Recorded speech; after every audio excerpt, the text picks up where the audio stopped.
வணக்கம்.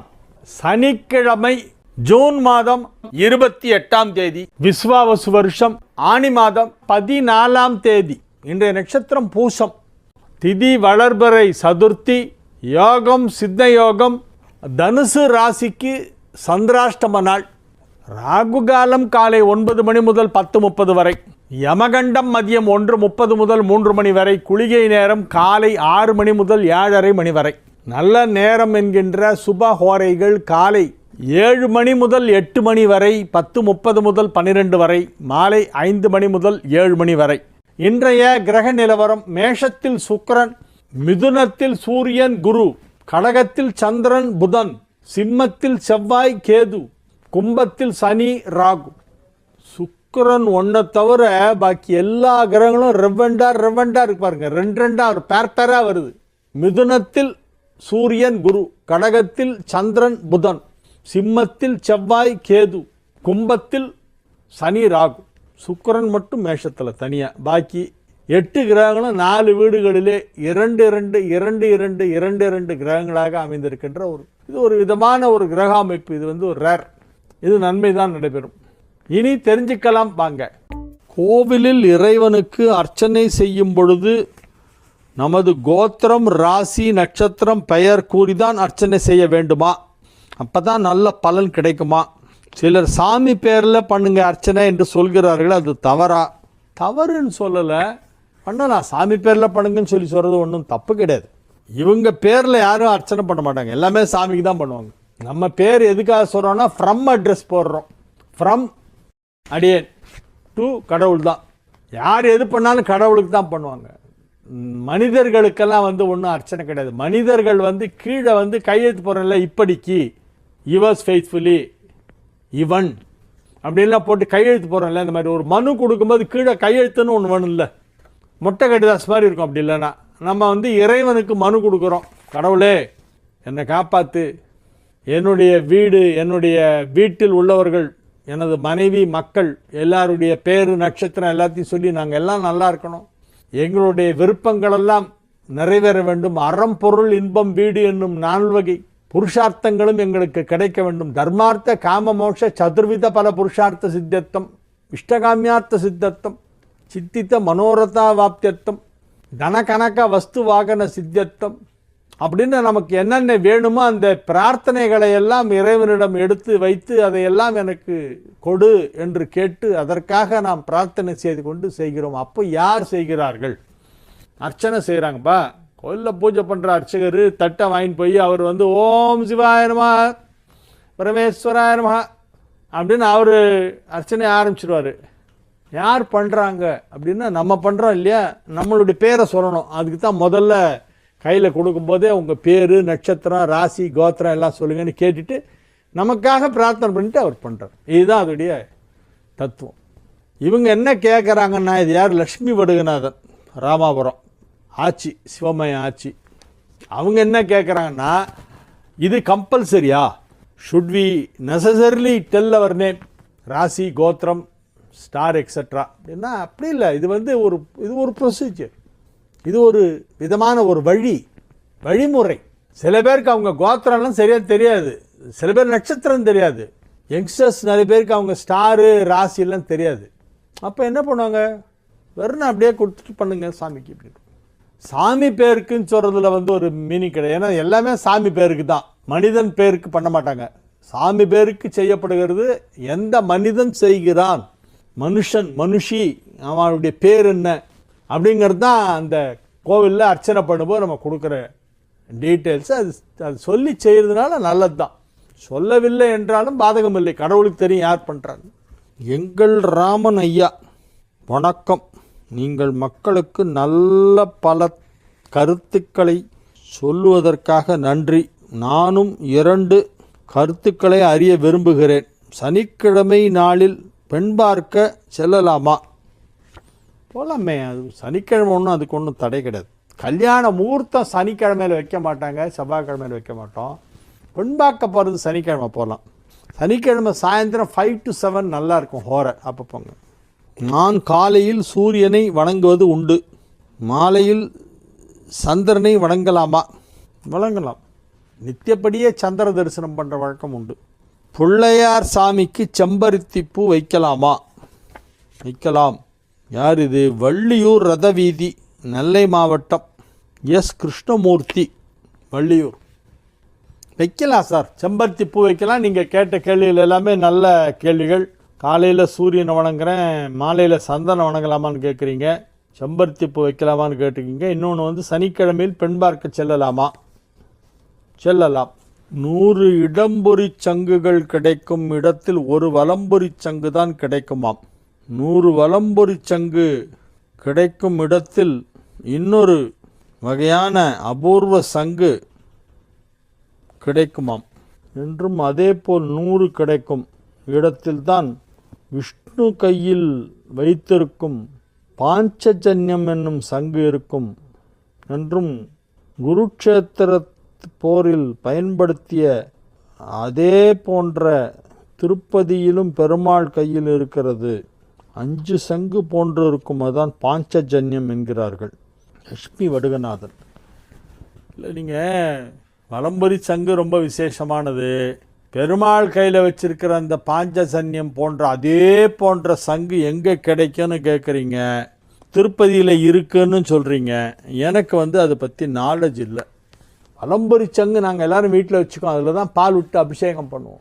சாலக்கிராம அபிஷேகம் பண்ணும்போது வலம்பொரி சங்கில் விட்டு தான் அபிஷேகம் பண்ணுவோம். அதே மாதிரி என்னுடைய 2வது பையன் வந்து சிவலிங்கம் வச்சு டெய்லி அபிஷேகம் பண்ணி பூஜை பண்ணுறான். அவன் தனியாக வலம்பொரி சங்கு வச்சு தான் பண்ணுறோம். அதுக்கு வந்து நீங்கள் சொல்கிற அந்த பாஞ்சஜன்ய சங்கு எங்கே கிடைக்குன்னு எனக்கு தெரியல. நீங்கள் சொல்கிறத பார்த்தா என்னமோ அன்றைக்கி பாரத யுத்தத்தின் போது அவர் எடுத்து ஊதின அதே சங்கு எங்கே கிடைக்குன்ற மாதிரி இருக்குது. உங்களுடைய கேள்வியுடைய எதுவுமே எனக்கு புரியல சரியா. அது யாரா சொல்லுவாங்க சார், அது அங்கே இருக்குது இங்கே இருக்கும்பாங்க. அதெல்லாம் வந்து ஆதாரபூர்வமாக நம்ம நம்ப முடியாது. ஒரு ஜாதகத்தில் தர்ம கர்மாதிபதி யோகம் என்று சொல்கிறார்களே, அது திசை மாதிபதி திசை, அதிபதி திசை நடந்தால் யோகம் கொடுக்குமா? பாக்யாதிபதி திசை நடந்தால் யோகத்தை கொடுக்குமா? அந்த தசை நடந்தால் தான் யோகத்தை கொடுக்கும். 9-10 குடையவன் பரிவர்த்தனையாயோ இல்லை 9-10 குடையவர்கள் சேர்ந்திருந்தாலோ, 9 குடையவன் தசை அல்லது 10 குடையவன் தசை நடந்தால் தான் அந்த யோகம் வரும். தோஷம் கூட அந்த தசை நடந்தால் தான் அங்கே வரும். எல்லாரும் செவ்வாய் தோஷத்தை பற்றி ரொம்ப பேசுகிறாங்க. செவ்வாய் தசை எப்போ வருதுங்கிறத பார்க்கணும். சப்போஸ் செவ்வாய் தசை வராது அப்படின்னா தோஷமே இல்லை. சில பேருக்கு லைஃப் லாங் வராது, செவ்வாய் தசையே வராது. ஆரம்ப தசை, ராகு தசை, குரு தசை, சனி தசை இருந்தால் செவ்வாய் தசை வராது. அப்போ அவங்களுக்கெல்லாம் செவ்வாய் தோஷமே கிடையாது.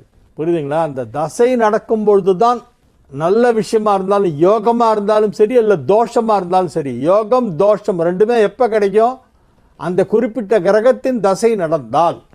நடக்கும்போது நடக்கவே இல்லை, வரவே வராது, அல்ல சின்ன வயசில் போயிடுச்சு, அப்போ அந்த தோஷத்தை பற்றி எதுக்கு வீணாக பேசிகிட்டு இருக்கீங்க? தூக்கி போடுங்க, தோஷமே இல்லைன்னு சொல்லிடலாம்.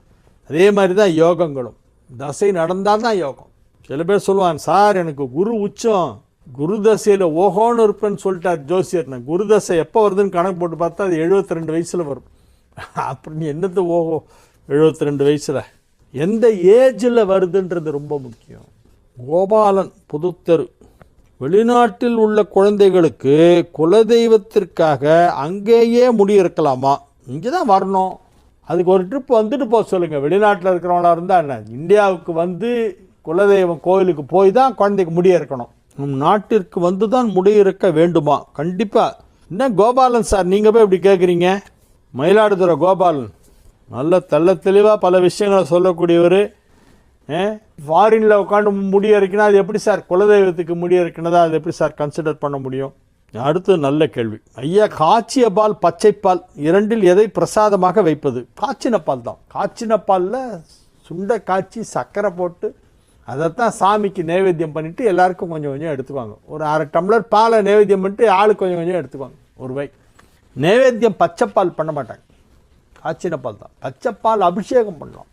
காய்ச்சறது நைவேத்தியங்கிறது வந்து காய்ச்சின பால், பசும்பாலை காய்ச்சி சர்க்கரை சேர்த்து தான். சர்க்கரை இல்லைனாக்க நாட்டு சர்க்கரை அந்த மாதிரி ஏதாவது ஒன்று ஸ்வீட் சேர்த்து பண்ணணும்.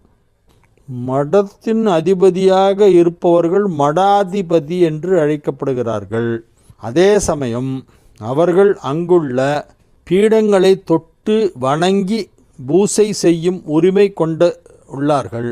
பீடாதிபதி என்றும் அவர்களை அழைக்கிறார்கள். பீடாதிபதிங்கிறது அவங்க இந்த பீடத்தை தொட்டு பூஜை பண்ணுறதுனால பீடாதிபதினு அர்த்தம் இல்லை. அவங்களுடைய மடத்துக்கு ஒரு பீடம்னு ஒரு பேர் இருக்கும். இப்போ நிறைய பீடங்கள்லாம் இருக்கு இல்லையா? காஞ்சி காமகோடி பீடம், சிருங்கேரி சாரதா பீடம், தட்சிணாம்நாய சிருங்கேரி சாரதா பீடம்னு அதை சொல்லுவாங்க. அதெல்லாம் பீடங்கள். அவர்கள் கையில் வைத்திருக்கும் குச்சியால், அதாவது தண்டத்தை சொல்கிறீங்க, ஒரே ஒரு கோவணம் மட்டும்தான் இருக்குமாமே. கோவணம் இல்லை, அதில் ஒரு துணி கட்டியிருப்பாங்க. அவர்கள் எங்கு சென்றாலும் 2 நாட்களுக்குள் மேல் தங்கக்கூடாது என்கிறார்கள். அப்படிலாம் இல்லை. அதாவது இந்த ஜூலை மாதத்தில் ஒரு குரு பூர்ணிமா ஒன்று வரும். அப்போ தொடர்ந்து ஒரு 60 நாட்களுக்கு அவங்க பிரயாணம் பண்ணக்கூடாது. எந்த ஊரில் இருக்காங்களோ எங்கே வியாச பூஜை அப்படின்னு ஒன்று பண்ணுவாங்க. சாத்துர்மாசிய விரதம்னு பேர். வியாச பூஜை பண்ணுவாங்க. வியாச பூஜை எந்த ஊரில் பண்ணாங்கன்னா அந்த ஊர்லேயே இருக்கணும், அங்கேயும் போகக்கூடாது. அதுதான் அவங்களுடைய நியமம், வேறு ஒன்றும் இல்லை. மற்ற நேரத்தில் அவங்க ஊராக போயிட்டே இருக்கணும். அவங்க ஒரே இடத்துலையே பர்மனெண்ட்டாக இருக்கக்கூடாது. சன்னியாசிகளுக்கு அந்த மாதிரி ஒரு கட்டுப்பாடு. மேஷ ராசிக்கு நன்மைகள் நடைபெறும் நல்ல நாள். 3ஆம் இடத்திலே சூரியன் குரு, 4ஆம் இடத்திலே சந்திரன் கேது, 4ஆம் இடத்தில் சந்திரன் ஆட்சி, 4ஆம் இடத்தில் சந்திரன் புதன், 5ஆம் இடத்தில் செவ்வாய் கேது. 5ஆம் இடத்தில் செவ்வாய் கேது இணைந்ததான் யோகம். புகழ்பெற்ற முருகன் கோயில்களுக்கு சென்று வரக்கூடிய பாக்கியம் ஒரு சிலருக்கு கிடைக்கும். ஜூலை 7ஆம் தேதி திருச்செந்தூர் கும்பாபிஷேகம். அதே தேதியில் சென்னை பெசன்ட் நகர் சித்தி விநாயகர், வரசித்தி விநாயகர் கோவில், வல்லபை சமேத வரசித்தி விநாயகர் கோவில் இருக்கே, பெசன்ட் நகர் பிள்ளையார் கோவில், அங்கேயும் அதே 7/7 கும்பாபிஷேகம். மேஷ ராசிக்கு இன்றைய நாள் நல்ல நாள். இன்னைக்கு ஒரு நல்ல மூர்த்த நாள். நன்மைகள் நடைபெறக்கூடிய நல்ல நாளாக விளங்குகிறது. ராசியிலே சுக்கிரன் அமர்ந்து கொண்டு 7ஆம் இடத்தை பார்த்து கொண்டிருப்பதால் இல்வாழ்க்கை நல்வாழ்க்கையாக இருக்கும். திருமணமாகாத மேஷ ராசியினருக்கெல்லாம் இப்போ கல்யாணம் பேச்சுவார்த்தை எடுத்தால் உடனே பிடிச்சி உடனே நிச்சயமாகி உடனே டேட் ஃபிக்ஸ் பண்ணிடலாம். எல்லா விதமான நன்மைகளும் நடைபெறும். வியாபாரம், உத்தியோகம் போன்றவை மிக சிறப்பாக இருக்கக்கூடிய நல்ல நாளாக இந்த நாள் விளங்குகிறது. 11ஆம் இடத்தை குரு பார்த்து கொண்டிருக்கிறது. லாபஸ்தானத்தை குரு பார்க்கிறது. லாபஸ்தானாதிபதியை குரு பார்க்கிறது. எனவே நன்மைகள் நடைபெறக்கூடிய நல்ல நாள். ரிஷப ராசிக்கு இது ஒரு மிக சிறப்பான நாள். ரிஷப ராசி அன்பர்கள் இன்றைய தினம் மிகுந்த மகிழ்ச்சியுடன் காணப்படுவார்கள். பெரும்பாலான கிரகங்கள் நல்ல நிலையில் இருக்கின்றன. 2இல் சூரியன் குரு, 3இல் சந்திரன் புதன், 4இல் செவ்வாய் கேது, 10இல் சனி ராகு, 12இல் சுக்கிரன், இவை அனைத்துமே நன்மை செய்து கொண்டிருக்கின்றன. மிக மிக அற்புதமான கிரக அமைப்பு. மகிழ்ச்சியாக இருப்பீர்கள், ஆரோக்கியமாக இருப்பீர்கள், எடுத்த காரியத்தை வெற்றிகரமாக செய்து முடிப்பீர்கள். எந்தவித தடையோ தாமதமோ இல்லாமல் உங்களுடைய வேலைகளெல்லாம் சிறப்பாக முடியும். அலுவலக பணிகளையும் சரி, உங்கள் குடும்பம் தொடர்பான குடும்ப வேலைகளாக இருந்தாலும் சரி, சுய தொழில் செய்பவர்கள், வியாபாரம் செய்து கொண்டிருப்பவர்களுக்கெல்லாம் இப்பொழுது நல்ல நேரம். நீங்கள் எதிர்பார்ப்பது போலவே எல்லா விஷயங்களும் நடந்து முடியும். எனவே இது ஒரு நல்ல நாள். மிதுன ராசிக்கு மிக மிக சிறப்பான நாள். ஏன்னா மிதுனத்துக்கு தான் இப்போ ரொம்ப நல்லா இருக்கு. ராசி அதிபதி புதன் 2ஆம் இடத்தில், 2க்குடைய சந்திரன் 2ஆம் இடத்தில். ஸோ 2ஆம் இடம் வலுப்பெற்று இருக்கிறது. 2ஆம் இடம் வலுப்பெற்றால் குடும்பம் மகிழ்ச்சியாக இருக்கும். தனஸ்தானம், அது பொருளாதாரத்திலே நல்ல முன்னேற்றம் ஏற்படும். பொருளாதார வளர்ச்சி, குடும்பத்தில் அமைதி, குடும்பத்தில் ஒற்றுமை. ரொம்ப நாளாக பேசிக்காதவங்களாம் இன்றைக்கி பேசுவாங்க. திடீர்னு டச்சிலே இல்லாதவங்களாம் திடீர்னு கூப்பிடுவாங்க. இன்றைக்கி எப்படி இருக்க அப்படிம்பாங்க. விட்டு போன உறவுகளெல்லாம் ஒட்டி கொள்ளும். அதுதான் இன்றைக்கி பலன். உற்றார் உறவினர்கள், நண்பர்கள் பலரையும் சந்திப்பீர்கள். அவர்களோடு மகிழ்ச்சியாக உரையாடி கொண்டிருப்பீர்கள். கலகலப்பாக பேசி மகிழ்வதிலே ஒரு இன்பம் உண்டு. நன்மைகள் நடைபெறக்கூடிய நல்ல நாளாக இந்த நாள் விளங்குகிறது. மிதுன ராசியில் உள்ளவர்களுக்கு வியாபாரத்தில் நல்ல வளர்ச்சி ஏற்படும். உத்தியோகத்தில் நல்ல முன்னேற்றம் ஏற்படும். 5க்குடையவன் 5ஆம் இடத்தை பார்த்து கொண்டிருப்பதால் பதவி உயர்வு கிடைக்கும். மகிழ்ச்சியான நல்ல நிகழ்ச்சிகளிலே நீங்கள் கலந்து கொள்வீர்கள். இல்லம் மகிழ்ச்சியாக இருக்கும், உள்ளம் மகிழ்ச்சியாக இருக்கும். எனவே இது ஒரு நல்ல நாள். கடக ராசிக்கு இன்றைய நாள் மிகச் சிறப்பான நாள். ராசி அதிபதி சந்திரன் ராசியில் ஆட்சி. நுட்பமான விஷயங்களை எல்லாம் கண்டு அறிந்து கொள்வீர்கள். அதையெல்லாம் தெரிந்து தெளிவு கிடைக்கும். புரியாத விஷயங்கள் புரியும். நீங்கள் ஆராய்ச்சிங்கிறீங்க, அவர் யார் ஆட்சின்னு கேட்குறார். அந்த மாதிரி இப்போ ஆராய்ச்சியெல்லாம் நிறைய பண்ணிட்டு இருப்பீங்க. நன்மைகள் அதிக அளவிலே நடைபெறக்கூடிய நல்ல நாள், வெகு சிறப்பான நிலையிலே கிரகங்கள் அமைந்திருக்கின்றன. எனவே இது ஒரு மிக மிக உற்சாகமான நாள், நல்ல நாள். உடல் ஆரோக்கியம் நன்றாக இருக்கும். நீண்ட நாட்களாக செய்ய நினைத்த வேலைகளை இன்று செய்து முடிப்பீர்கள். அல்லது எப்போவோ செய்த ஒரு செயல் அது இப்பொழுது நிறைவடையும். அப்பொழுது ஆரம்பித்தது இப்போ முடியும். எனவே நன்மைகள் அதிக அளவிலே நடைபெறக்கூடிய நல்ல நாள். சிம்ம ராசிக்கு இன்றைய நாள் மிக அற்புதமான நாள். 9 செவ்வாய், 9, 4 ஆகிய வீடுகளுக்கு அதிபதியான செவ்வாய் ராசியிலே இருக்கிறது. 5 குரு 11ஆம் இடத்திலே இருக்கிறது. இவை எல்லாமே உங்களுக்கு நன்மை செய்து கொண்டிருக்கின்றன. ராசியில் செவ்வாய் இருக்கிறது நல்லது, 11 குரு இருக்கிறது நல்லது. 11 குரு ராசி அதிபதியோடு இணைந்திருக்கிறது. சிம்ம ராசிக்கு அதிபதி சூரியன். இந்த சூரியனும் குருவும் ஒன்னா கம்பைன் ஆயிடுச்சு 11th ஹவுஸில். இது ஒரு பெரிய யோகம். பதவிகள் கிடைக்கும், உயர் பதவி கிடைக்கும். அலுவலகத்தில் உங்களுடைய வேலையை மாற்றம் செய்ய முயற்சி செய்வார்கள். மாற்றம் செய்யலாம். ஆனால் அவங்க உங்களுக்கு இடைஞ்சல் பண்ணுறதா நினச்சிட்டு நல்லது பண்ணிவிடுவாங்க. உங்களை எங்கேயாவது தூக்கி தண்ணி இல்லாத காட்டில் மாற்றி ஒன்றா நினச்சி போடுவாங்க. பார்த்தா அது நல்ல இடமா இருக்கும், உங்களுக்கு ரொம்ப பிடிச்சிடும் அந்த இடம். புதுசாக போகிற இடம் பழசை விட நல்லா இருக்கும்.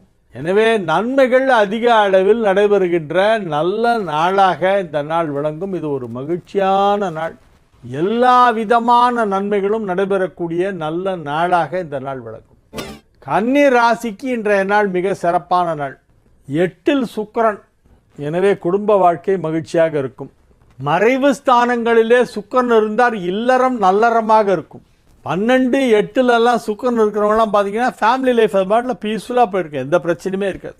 இப்பொழுது 8ஆம் இடத்திலே சுக்கிரன் இருக்கிறது, 10ஆம் இடத்திலே சூரியன் குரு, 11ஆம் இடத்திலே சந்திரன் புதன் ராசி அதிபதியும் லாபாதிபதியும் 11ஆம் இடத்திலே இணைந்திருக்கின்றன. இவை எல்லாமே உங்களுக்கு நன்மை செய்து கொண்டிருக்கின்றன. எனவே நன்மைகள் அதிக அளவிலே நடைபெறக்கூடிய நல்ல நாளாக கன்னிராசிக்கு இது விளங்கும். அமைதியாக இருப்பீங்க. நல்ல நாள், ரொம்ப ஸ்மூத், சாஃப்ட், காம், அந்த மாதிரி ஒரு நாள். நாட்டில் எல்லாம் ரொட்டீனாக நடக்க வேண்டிய வேலைகள்லாம் நடந்துகிட்ருக்கும். நீங்கள் மாட்டில் உங்களுடைய வேலையை பார்த்துட்ருப்பீங்க. எல்லாமே நன்றாக முடிவடையும். எந்தவித தொல்லையும் இல்லை, எந்தவித பிரச்சனையும் இல்லை, கூச்சல் குழப்பம் கிடையாது. எல்லாமே சைலண்ட்டாக போயிட்டுருக்கும். ஃபேமிலி லைஃப்பும் நல்லா இருக்கும். அலுவலகத்திலும் நல்ல சூழ்நிலை ஏற்படும். வியாபாரமாக இருந்தால் வியாபாரிகளுக்கு இது ஒரு நல்ல நாள். அனைத்து விதமான நன்மைகளும் அனைத்து வயதில் உள்ள கன்னிராசியினருக்கும் நடைபெறக்கூடிய நல்ல நாள். துலா ராசிக்கு இன்றைய நாள் மிக அற்புதமான நாள். நன்மைகள் அதிக அளவிலே நடைபெறுகின்ற நல்ல நாள். ராசி அதிபதி ராசியை பார்க்கிறது, குரு ராசியை பார்க்கிறது. எனவே இது ஒரு நல்ல நாள். 7ஆம் இடத்திலிருந்து சுக்கிரன் பார்க்கிறது, 9ஆம் இடத்திலிருந்து குரு பார்க்கிறது. எனவே ராசி வலுப்பட்டு இருக்கிறது. எந்தவித தீமையும் இல்லாத நல்ல நாளாக இந்த நாள் விளங்குகிறது. மங்களகரமான நல்ல செய்திகளெல்லாம் காதிலே வந்து சேரும். செவிக்கினிய செய்திகளை கேட்பீர்கள். மனதிற்கினிய மக்களை சந்திப்பீர்கள். மனதிற்கு பிடித்தவர்களை சந்தித்து அவர்களோடு மனம் விட்டு பேசக்கூடிய வாய்ப்பு இன்றைய தினம் ஏற்படும். உங்கள் குடும்பத்தில் சுப நிகழ்ச்சி ஒன்று நடைபெறப் போகிறது. அதற்கான தகவல் இன்று வந்து சேரும். வியாபாரிகளுக்கு பெரிய தனலாபம் கிடைக்கக்கூடிய வாய்ப்பு இருக்கிறது. மிகப்பெரிய தனலாபம் கிடைக்கும். பொருளாதாரத்தில் மட்டுமல்ல, எல்லா விதத்திலும் அதிகமாக பொருள்கள் சேருகின்ற நல்ல நாளாக இந்த நாள் விளங்கும். விருச்சிக ராசிக்கு இது ஒரு மிகச் சிறப்பான நாள். 9 சந்திரன் 9ஆம் இடத்திலே ஆட்சி பலம் பெற்றுவிட்டது. எனவே பாக்யாதிபதி வலுவாக இருக்கிறது. 9ஆம் இடத்திலே சந்திரன் புதன் சேர்க்கை. கடகத்தில் புதன் சந்திரன் இன்றைய தினம். எனவே விருச்சிக ராசிக்கு இது ஒரு பெரிய யோகம். 9 ஆட்சி, 11 அங்கே போய் இணைந்திருக்கிறது. நன்மைகள் அதிக அளவிலே நடைபெறும். வியாபாரிகளுக்கு மிகப்பெரிய பொருளாதார வளர்ச்சி ஏற்படும். வியாபாரத்தை இன்னும் கூட சற்று பெரிதாக விரிவுபடுத்தி செய்ய வேண்டும். அதற்கு என்ன செய்யலாம் என்று நீங்கள் ஆலோசனை செய்து கொண்டிருப்பீர்கள். நல்ல ஆலோசனைகள் தகுதி வாய்ந்தவர்களிடமிருந்து கிடைக்கும். அதை பின்பற்றினால் தொழிலை மேலும் மேலும் விரிவுபடுத்தலாம். குடும்பத்தில் அமைதியான சூழ்நிலை ஏற்படும். குடும்ப வாழ்க்கை மகிழ்ச்சியாக இருக்கும். குடும்பத்தில் அனைவரும் ஒற்றுமையாக இருப்பார்கள். சுப நிகழ்ச்சிகள் நடத்துவது பற்றிய பேச்சுவார்த்தை குடும்பத்தில் நடைபெற்று கொண்டிருக்கும். எனவே இது ஒரு நல்ல நாள். தனுசு ராசிக்கு இன்றைய தினம் சந்திராஷ்டமம் இருக்கிறது. எனவே புதிய முயற்சிகளில் இறங்க வேண்டாம், அதிகமாக பேச வேண்டாம். இன்றைக்கும் நாளைக்கும் தனுசு ராசிக்கு சந்திராஷ்டமம். வெள்ளி சனி 2 நாள் தனுசு ராசிக்கு சந்திராஷ்டமம், இன்னைக்கு நாளைக்கு. அதனால சைலண்டா இருங்க, வேற ஒன்றும் பண்ண வேண்டாம். பொதுவாக கிரகங்கள் நன்றாகத்தான் இருக்கின்றன, தீமை எதுவும் நடக்காது. இருந்தாலும் பேச்சில் கட்டுப்பாடு வேணும். எதை செய்வதாக இருந்தாலும் திட்டமிட்டு செய்ய வேண்டும். தடாலடியாக போய் காலை விட்டுட்டு அப்புறமா முழிக்கப்படாது. எதை செய்தாலும் யோசனை பண்ணி நல்லா தீர்மானம் பண்ணணும். அவசரப்பட்டு முடிவெடுக்காதீங்க. டவுட்டாக இருக்கா, ஒரு 2 நாள் தள்ளி வச்சிருங்க, சந்திராஷ்டமம் முடியட்டும், அப்புறம் பார்த்துக்கலாம். மகர ராசிக்கு இன்றைய நாள் மகிழ்ச்சியான நாள். 7 குடைவன் 7லே ஆட்சி பலம் பெற்று இருக்கிறது. 9 குடைவனும் 7 குடைவனும் 7ஆம் இடத்தில் இணைந்ததால் இல்வாழ்க்கை நன்றாக இருக்கும். வியாபாரத்தில் நல்ல வளர்ச்சி ஏற்படும். பண வரவு அதிகமாக கிடைக்கும். செல்வ செழிப்பு ஏற்படுகின்ற அற்புதமான நல்ல நேரம். பெரிய பெரிய தொகையெல்லாம் பார்க்க போகிறீங்க. எத்தனை சைபர்னே எண்ண முடியாது, அவ்வளோ பெருசாக இருக்கும் அந்த அமௌண்ட்டு. அந்த மாதிரி ஒரு பெரிய தொகை, பொருளாதார வளர்ச்சி, பெரிய தொகை கிடைச்சி பெரிய வளர்ச்சி ஏற்படுவதற்கு வாய்ப்பு இருக்கிறது. எனவே தொழிலில் கவனம் செலுத்துங்கள். மகிழ்ச்சியான நல்ல நிகழ்ச்சிகளிலே கலந்து கொள்ளக்கூடிய வாய்ப்பு இன்று கிடைக்கும். இன்று மாலை நேரத்திலே விருந்து உபசாரங்களிலே கலந்து கொள்வீர்கள். எனவே இது ஒரு மிகச் சிறப்பான நல்ல நாள். கும்ப ராசிக்கு இன்றைய நாள் நல்ல நாள். ராசிக்கு 5ஆம் இடத்திலே குரு இருக்கிறது. அது ராசியை பார்த்து கொண்டிருக்கிறது. குரு பார்வையிலே ராசி இருக்கிறது. ராசி அதிபதி ராசியிலேயே ஆட்சி. சனியுடைய வீடு கும்பம். சனி இப்போ ரொம்ப ஸ்ட்ராங்காக ஆட்சியாக இருக்குது. குரு வேற அதை பார்க்குது. எனவே நன்மைகள் அதிக அளவிலே நடைபெறக்கூடிய நல்ல நேரம் நடைபெற்று கொண்டிருக்கிறது. கும்பராசி வியாபாரிகளுக்கு பெரிய தனலாபம் கிடைக்கும். உங்களுக்கே ஆச்சரியமாக இருக்கும். டேர்ன் ஓவர் உட்காந்து கடைசியில் கணக்கு போடும்போது பார்த்தா இன்றைக்கி ரொம்ப ஆச்சரியமாக இருக்கும். நல்லா வந்திருக்கே, பரவாயில்லையே அப்படின்னு நினச்சிப்பீங்க. அதே மாதிரி உங்களுடைய வியாபார ஸ்தலத்தை சுற்றிலும் தூய்மையாக இருக்கும். அங்கே யாராவது ஏதாவது பள்ளம் தோண்டியிருந்தாங்கன்னா அதெல்லாம் மூடிடுவாங்க. இப்போது ஏன்னா இப்போ பள்ளம் தானே பெரிய பிரச்சனை. சென்னையில் பெரிய பிரச்சனை என்னென்னா பள்ளம். நிறைய பேருடைய பிஸ்னஸே இந்த பள்ளத்தினால பாதிச்சிருச்சு. கும்பராசிக்கு இப்பொழுது வியாபாரம் விருத்தியாகும். அதற்கு தேவையான சூழ்நிலை உருவாகும். மீன ராசி அன்பர்கள் இன்றைய தினம் மிகுந்த உற்சாகத்துடன் இருப்பார்கள். கலகலப்பாக சிரித்து பேசிக் கொண்டிருப்பார்கள். ஆரோக்கியத்திலே நல்ல முன்னேற்றம் ஏற்படும்.